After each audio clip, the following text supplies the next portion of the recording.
video, we will be determining the equation of an exponential function given its graph. Here, we're asked to determine the exponential equation in the form f of x equals a times 2 to the kx plus c that is represented by the graph. So to find the required equation, we need to determine the values of a, k, and c. First, let's find the value of c. Recall that the horizontal asymptote of an exponential function is given by the equation y equals c. Notice that on this graph, that the horizontal asymptote is y equals 6. So this tells us that the parameter c equals 6. Now we have to find the value of a or k, which we will determine using the given point on the graph.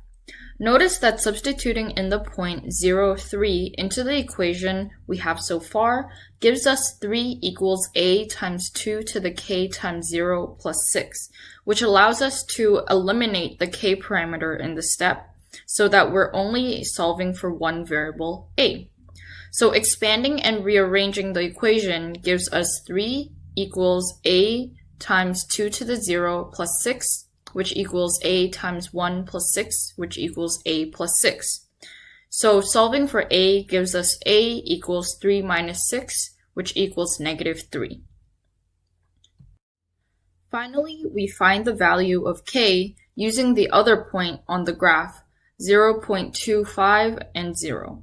Substituting it into the equation we have so far gives us 0 equals negative 3 times 2 to the k times 0.25 plus 6.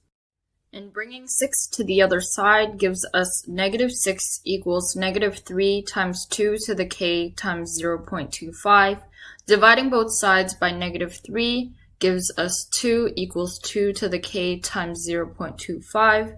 And since 2 equals 2 to the exponent of 1, we have 1 equals 0.25k when we equate the exponents, so k equals 4. Finally, we substitute all the parameter values we found into the equation, which gives us the final answer of f of x equals negative 3 times 2 to the 4x plus 6.